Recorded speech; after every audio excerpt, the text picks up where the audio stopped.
Okay friends, இன்றைக்கி நம்ம வந்து பார்த்திங்கன்னா எப்படி வீட்டில் இருந்து நம்மளோட கூட்டு பட்டாவை தனிப்பட்டாவை வந்து மாற்றலான்றத பார்க்கலாம். ஸோ ஆன்லைனில் போயிட்டு நம்ம எப்படி அப்ளை பண்ணணுன்றதை பற்றி பார்க்கலாம். ஸோ அதுக்கு வந்து நாங்கள் வந்து கூகுளில் போயிட்டு நீங்கள் ஜஸ்ட் வந்து தமிழ் நிலம் அப்படின்ட்டு டைப் பண்ணிவிட்டு சர்ச் கொடுத்தீங்கன்னாவே ஸோ இது வந்து பார்த்திங்கன்னா தமிழ் நிலம் சிட்டிசன் போர்ட்டல் லாகின் இருக்கும்.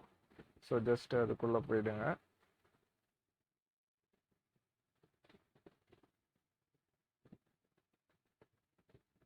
அந்த வெப்சைட் ஓப்பன் பண்ணிக்கோங்க. வெப்சைட் ஓப்பன் பண்ணிங்கன்னா அதனோட ஹோம் பேஜ் இப்படி தான் வரும். ஃபஸ்ட்டு உங்களோட மொபைல் நம்பர், அதாவது நீங்கள் வந்து புதுசாக வந்து இந்த வெப்சைட்டுக்கு வரீங்க அப்படின்னா தமிழ் நிலம் வலைத்தளத்திற்கு புதியவரான்றதை வந்து கிளிக் பண்ணிங்கன்னா ஸோ ஆல்ரெடி அதில் வந்து பெயர், மின்னஞ்சல், கைபேசி எண் இதெல்லாம் கேட்கும். ஸோ இதெல்லாம் வந்து கொடுத்து நீங்கள் வந்து ஃபஸ்ட்டு லாகின் பண்ணிக்கோங்க. நான் ஆல்ரெடி லாகின் பண்ணிட்டேன். ஸோ அதனால் வந்து நான் ஏற்கனவே பதிவு செய்து வரா அப்படின்னு சொல்லிட்டு அதுக்குள்ளே நுழைஞ்சிடுறேன். ஸோ இங்கே வந்து பார்த்தீங்கன்னா நான் ஆல்ரெடி பதிவு பண்ணி வச்சுருக்கிறேன்.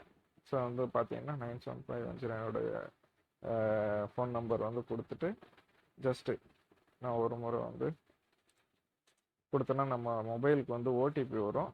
ஸோ அந்த ஓடிபியை வந்து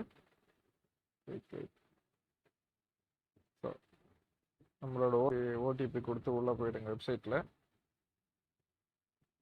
ஸோ நீங்கள் வந்து வெப்சைட்டில் போனால் உங்களுக்கு இதுதான் வந்து ஹோம் பேஜ். அடுத்து நீங்கள் ரெஜிஸ்டர் பண்ண டீட்டெயில்ஸ்லாம் வரும். ஜஸ்ட் விண்ணப்பதாரர் பெயர், உங்களோட தந்தை பெயர் மற்றும் வந்து தாயார் பெயர், ஃபோன் நம்பர், இமெயில் ஐடி இதெல்லாம் வரும். ஸோ இதில் வந்து 2 வெரைட்டியில் நீங்கள் வந்து 2 மெத்தடில் நீங்கள் அப்ளை பண்ணலாம். ஒன்று வந்து உட்பிரிவற்ற பட்டா மாற்றம், உட்பிரிவுடன் உள்ள பட்டா மாற்றம். அதாவது உட்பிரிவற்ற பட்டா மாற்றம் அப்படின்னா என்னன்னு பார்த்தீங்கன்னா, ஒரு சர்வே நம்பர் வந்து ஒரு நபர் மட்டும் யூஸ் பண்ணால் அது வந்து உட்பிரிவற்ற பட்டா மாற்றம். ஒரு சர்வே நம்பர்லேயே 2-3 ஓனர் இருந்தாங்கன்னா அது வந்து உட்பிரிவுடன் உள்ள பட்டா மாற்றம்.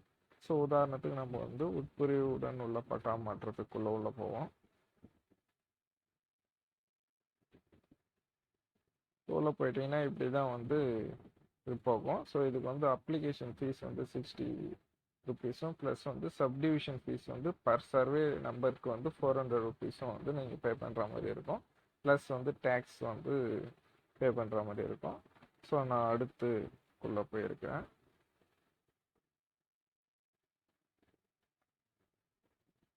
ஸோ வந்து விண்ணப்பதாரர் விவரம் ஆல்ரெடி அதெல்லாம் பதிவு பண்ணி வச்சுட்டேன். ஸோ என்னோட பேர், அப்பா பேர், date of birth, mobile number, அந்த மெயில் ஐடி.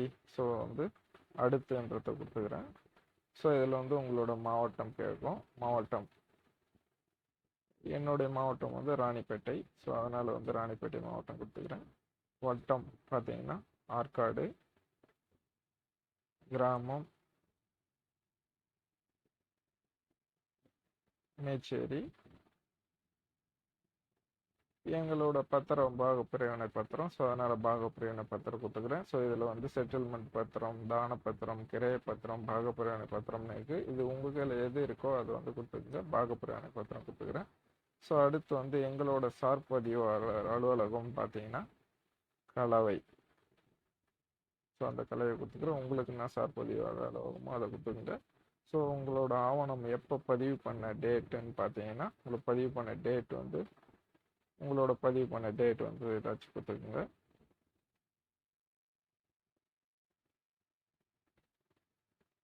ஓகே.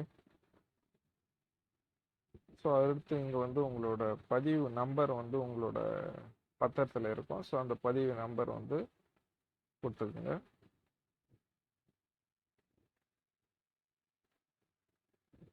அடுத்து உங்களோட சர்வே எண் டைப் பண்ணிக்கோங்க. அதுக்கான உட்பிரிவு எண் நான் அந்த உட்பிரிவு 1 வந்து கொடுத்துருக்குங்க. ஸோ அடுத்து வந்து இங்கே என்ன உங்களோட பட்டா எண், இந்த நிலத்தின் வகை, எவ்வளோ ஹெக்டேர், இதெல்லாம் இதில் வந்து இதிலே வந்துடும். ஸோ அடுத்து வந்து எத்தனை டிவிஷன்ஸ் வந்து 1ன்னு கொடுத்துக்குங்க. 1ன்னு கொடுத்துட்டு அதனோட அளவு எவ்வளவோ, ஃபார் எக்ஸாம்பிள் வந்து 1 ஏக்கர் ஒரு 26 சென்ட் இதனோட, அதாவது அதுக்கு முன்னே வந்து நீங்கள் வந்து போயிட்டு 1 ஹெக்டேரு வந்து ஒரு ஹெக்டேர் வந்து எத்தனை ஏக்கரு, தென் ஏர் வந்து எப்படி ஏக்கர் சென்ட் ஏரை வந்து சென்ட்டை எப்படி கன்வெர்ட் பண்ணணும் அப்படின்றது கூகுளில் போயிட்டு நீங்கள் ஜஸ்ட்டு ஏர் டு சென்ட் அப்படின்னு டைப் பண்ணிங்கன்னா வந்துடும். ஸோ அதில் போயிட்டு போட்டு கன்வர்ஷன் பண்ணி அதுக்கான பரப்பளவு வந்து கரெக்டாக கொடுத்துக்குங்க. அழகு வந்து ஏக்கர் அண்ட் சென்ட்டு கொடுக்கணும். இப்போ உதாரணத்துக்கு 1.26னா ஒரு ஏக்கர் 26 சென்ட்டுன்னு இருக்கும் மீனிங்கு. தென் உங்கள் நிலத்தின் வகை என்னன்னு பார்த்தீங்கன்னா விவசாய நிலம் கொடுத்துக்குங்க.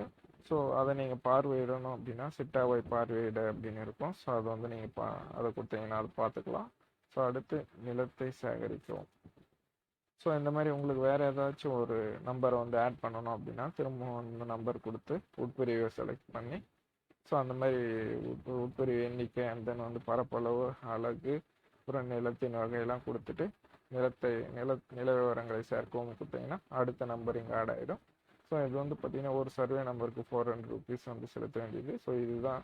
ஸோ இதுக்கப்புறம் நம்ம வந்து ஆன்லைன் பேமெண்ட்டுக்கு வந்து அடுத்த பேமெண்ட் ப்ராசஸ்க்கு வந்து போக வேண்டியது தான். அடுத்துன்னு கொடுத்துருந்தா ஸோ இங்கே வந்து உங்களோட அடையாள அட்டை ஆதார் எண்ணு கேட்குது. அடுத்து வந்து முகவரிக்கான ஆதாரம் ரெண்டுமே ஆதார் கார்டே கொடுத்துக்கலாம். ஸோ உங்களோட ஃபைல் வந்து பிலோ 400 MB கம்மியாக இருக்கிற மாதிரி பார்த்துக்குங்க. அண்ட் தென் வந்து பதிவு பத்திரம்னாவோ அந்த பதிவு பத்திரம் வந்து ஸ்கேன் பண்ணி பிலோ 3 MB வர அளவுக்கு வந்து அதை பார்த்துக்குங்க. ஓகே, உங்களோட ஆதார் அட்டை அடையாள அட்டைக்கு ஆதார் கார்டையும் போட்டுக்கோங்க. முகவரிக்கான ஆதார் கார்டு அப்லோட் பண்ணுறங்க.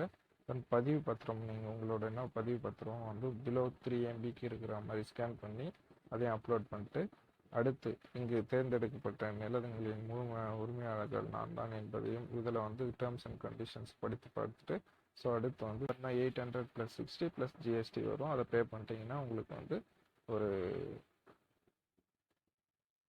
ஒரு ரெஃபரன்ஸ் லெட்டர் வந்து வந்துடும். ஸோ உங்களை ஆஃப்டர் கம்ப்ளீட்டிங் த பேமெண்ட்டு இப்படி தான் வந்து ரெஃபரன்ஸ் ஐடி இது டிரான்சாக்ஷன் ஐடி எல்லாம் வரும். ஆயிடுச்சுன்னா இப்படி தான் நமக்கு ஒரு ரெஃபரன்ஸ் லெட்டர் வரும். இந்த லெட்டரையும் ப்ளஸ் வந்து டிரான்சாக்ஷன் ஐடியும் பேமெண்ட் பண்ண டிரான்சாக்ஷன் ஐடியும் அண்ட் தென் வந்து ரெஃபரன்ஸ் ஐடியும் வந்து சேவ் பண்ணி வச்சுருந்தீங்கன்னா உங்களோட ஒர்க்கை முடிஞ்சுது. Thank you friends. ஓகே.